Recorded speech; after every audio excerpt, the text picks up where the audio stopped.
Sally Jenkins, thanks for joining us. My pleasure.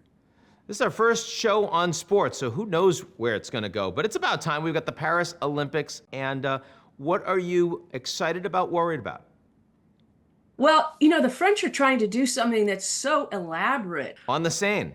on the Seine, where they're Yeah. planning to have over 300,000 spectators, boats, people lined up on the balconies of these, ancient old homes along the Seine.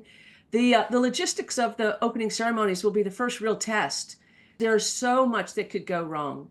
And yet, they're trying to do this really massive undertaking. Normally, an opening ceremonies is in a stadium with maybe 80,000 people. You're talking about something that's 3 times more complicated than anything any country has attempted to do before with an opening ceremonies.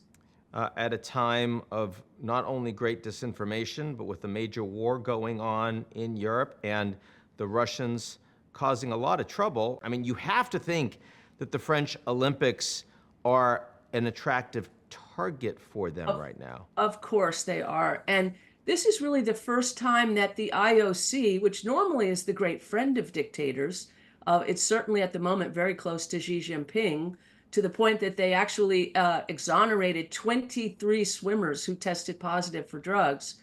This is the first time that the IOC has really made an enemy out of Vladimir Putin. Normally, they're sitting with Putin in a VIP box. Normally, Putin is considered, a great friend to the Olympics. But in this case, because of the sanction against Russian athletes over the Ukraine war, you've got a real enemy in Vladimir Putin, and Vladimir Putin does not deal kindly with his enemies. I mean, they can still participate, the Russian athletes. They're still allowed to participate by the Russian government, but under a neutral IOC flag. Correct. So Putin doesn't get quite the prestige that he would like from an Olympics exercise, which is what he's really in it for. The reason he hosted the Sochi Games was to sort of disarm the world on the eve of his antics and invasions. And so he's not getting that now. The Russians will be, stigmatized by competing under this neutral flag, and it's a blow to his prestige, and he's clearly quite angry about it. And the campaign of disinformation so far has been really, really ugly. And there's no evidence whatsoever that when Putin is unhappy, he just stops at disinformation.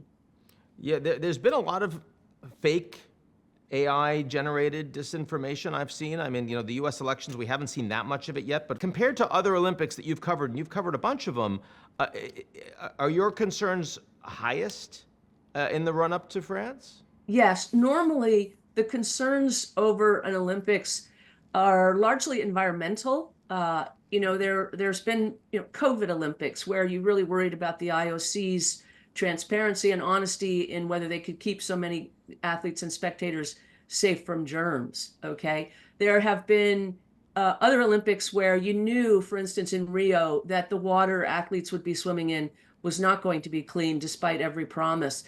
This is different by several magnitudes, because one of the things Russia is doing with its AI campaign and its cyber campaign, it appears, is whipping up fears of terrorism, which in turn may invite terrorism.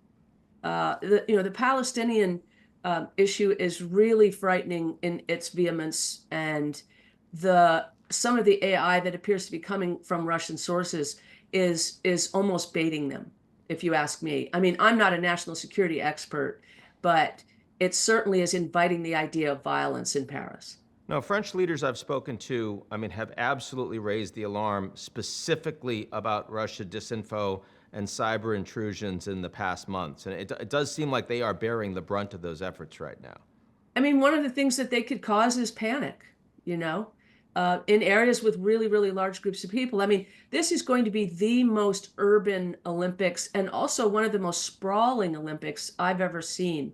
You're talking about events in all the major districts in Paris, inside Paris, in very old stadiums.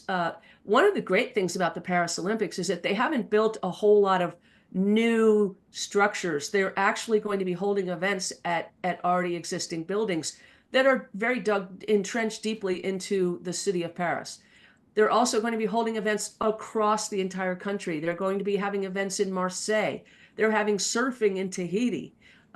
So it's a really, really sprawling logistical problem. And between drones, cybersecurity, and all of the new concerns in the world, this is going to be the most difficult Olympics to secure by a long shot.